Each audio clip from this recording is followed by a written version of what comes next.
क्या हाल है दोस्तों। फर्स्ट क्लास है। मैं भी बहुत ज़्यादा फर्स्ट क्लास हूँ। सुपर एक्साइटेड हूँ वॉर के टीज़र को लेके। ज़बरदस्त तरीके का टीज़र आया और दिमाग में भिनभिना रहा है कि ये ऋतिक रोशन को इसने क्या बोल दिया है एनटीआर ने। आपको पता है क्या बोला है उसने? पहले आप ये सुनो, फिर उसके ऊपर ज़रा मेजर डिस्कशन करते हैं। इंडियाज बेस्ट सोल्जर, रॉ का बेस्ट एजेंट तू था। अब नहीं, तू मुझे नहीं जानता, पर अब जान जाएगा। Get ready for war. तो आपने सुना जूनियर एनटीआर ने क्या बोला कि तू अब नहीं है सबसे बेस्ट एजेंट। तो इसका मतलब क्या है?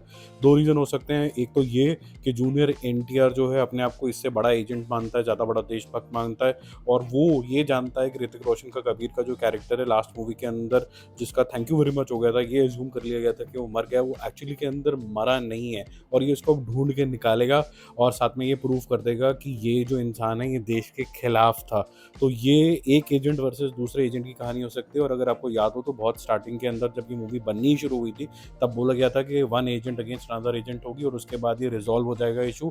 इसके अंदर जूनियर एनटीआर का नेगेटिव शेड का कैरेक्टर है, लेकिन वो विलन नहीं है। तो क्या यही होगा? बाकी हम जो ये टीजर है इसको थोड़ा डाइसेक्ट करने की कोशिश करते हैं कि विजुअली किस तरीके का लग रहा है। तो मूवी कहीं से भी गरीब तो नहीं लग रही है। आप जिस तरीके के पीछे वीएफएक्स वगैरह देख रहे हो, नाइट शॉट देख रहे हो, डिफिकल्ट होता है लेना, अचीव करना, ये काफ़ी ज़्यादा अच्छा लगा मुझे। और सिनेमैटिक एकदम साथ साथ में लग रहा है। इवन इंट्रोडक्शन भी जो है एनटीआर का वो काफ़ी ज़्यादा ज़बरदस्त है, डायलॉग ज़बरदस्त है।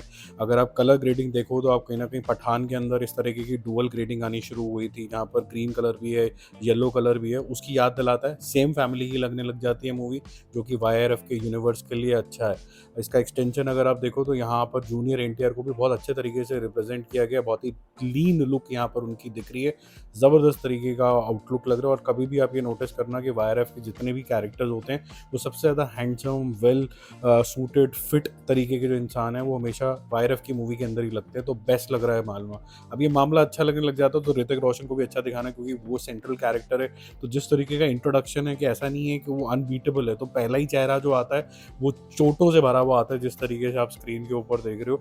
तो ये अच्छा दिखाया है। ऐसा नहीं है कि ये कोई अल्ट्रा ह्यूमन बीइंग है, यहाँ क्रिश नहीं है, इसको भी चोट लगती है यहाँ पर। और नेक्स्ट सीन के अंदर ही, क्योंकि ये गॉडली फिगर है कहीं ना कहीं, जो हैंडसम हंक निकल के आता है ऋतिक रोशन इस पर्टिकुलर शॉट के अंदर, ऐसा लगता है कि कोई वुल्वरीन का कोई इंटरनेशनल लुक वाला ग्रीक गॉड कोई देख रहे हो। और ये जो नेक्स्ट शॉट है ये तो अनबीटेबल तरीके का शॉट है।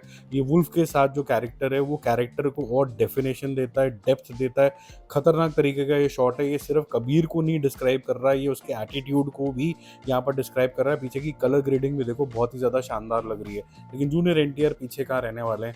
उनकी जो लुक है ये भी बहुत कुछ बोलती है। छाती के ऊपर कोई ना कोई एक चोट का निशान है, लेकिन he is determined to catch Kabir. तो ये काफ़ी अच्छा इंपॉर्टेंट शॉट है कि ये हार नहीं मानने वाला है। और जो चेहरा है वो भी काफ़ी ज़्यादा, जैसे कहते हैं ना कि वन मैन अक्षय बोला हुआ, यहाँ पर ये हारे हैं लेकिन ये वापस आएंगे। किससे हारे हैं? ऋतिक रोशन से। यहाँ पर उसका शॉट दिखता है बहुत ही क्लीन तरीके का। ज़्यादा डायलॉग नहीं दिए ऋतिक रोशन को, ताकि जो सेलिब्रेशन है जूनियर एनटीआर का वो हो पाए और जूनियर एनटीआर को ज़्यादा सीन्स मिल पाए। वो यहाँ पर बड़ा क्लियरली आपको देखने को मिलता है, क्योंकि उनका हैप्पी बर्थडे है। तो सब लोग हैप्पी बर्थडे एक बार उनको ज़रूर बोलो।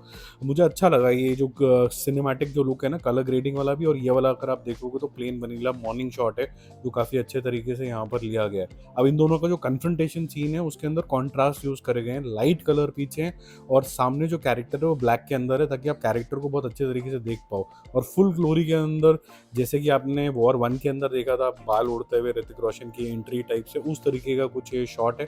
और सून आफ्टर दैट जब ये कन्फ्रंटेशन के अंदर आ जाते हैं तो एक negative shade of Hrithik Roshan भी आपको देखने को मिलता है। जैसे ये पगलाया हुआ ऋतिक रोशन है, ये पगलाया हुआ ऋतिक रोशन किसी भी एक्सटेंट तक जाएगा। जो एक्सप्रेशन है ये काफ़ी ज़्यादा लीथल है। इस तरीके की गैंगस्टर मूवी भी आनी चाहिए मुझे लगता है, लेकिन ये काफ़ी अच्छे तरीके से यहाँ पर कैप्चर किया गया है। साथ साथ में इसका एक्सट्रीम शॉट भी एक लिया गया है, जिसके अंदर सो एकदम सेक्सीनेस दिखती है। ये आपको कहीं ना कहीं याद दिलाएगी जो बैंग बैंग मूवी आई थी उसके तरीके का ये अटायर है, लेकिन गेटअप जो है वो वॉर 2 के जोन का ही है। पीछे जो आप सिनेमैटिक चीज़ें देख रहे हो, अब ये दोनों खतरनाक तरीके से लड़ने वाले हैं। दोनों को इक्वल चांस मिला है। जूनियर एनटीआर, उसके फर्स्ट जो शॉट्स आए हैं लाइट के अंदर, जैसे मैंने डार्क बताया आपको पहना हुआ था ताकि कैरेक्टर आपको अच्छे से दिखे, कॉन्टूर्स अच्छे से दिखे, वो बहुत अच्छे तरीके से यहाँ पर दिखाया है। तो ये चीज़ मुझे अच्छी दिखी।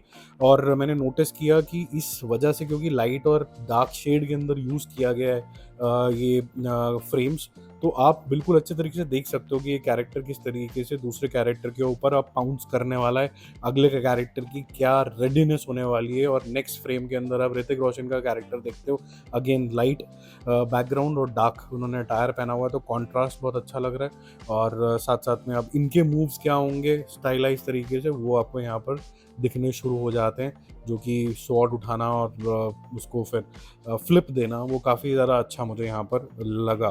तो ये सीन को अगर आप थोड़ी देर के लिए कंज्यूम करो तो ये काफ़ी अच्छे सीन है। ये बर्फ़ वाले सीन वगैरह ज़्यादा हमने एक्सप्लोर नहीं करे इंडियन सिनेमा में।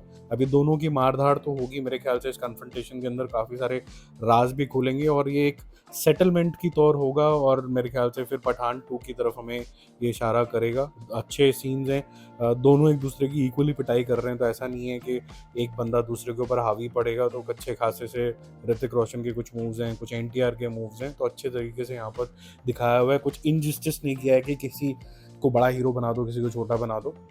ये अच्छी चीज़ मुझे यहाँ पर लगी। अब यहाँ देखिए एनटीआर को पूरा अच्छा रोल दिया हुआ है यहाँ पर, ताकि वो अपना प्रोवेस यहाँ पर दिखा पाए, और एंड के अंदर जो बड़ा बड़ा वॉर 2 लिखा हुआ आता है वो सोने के ऊपर सुहागा हो जाता है। तो मुझे तो ये टीज़र अच्छा लगा।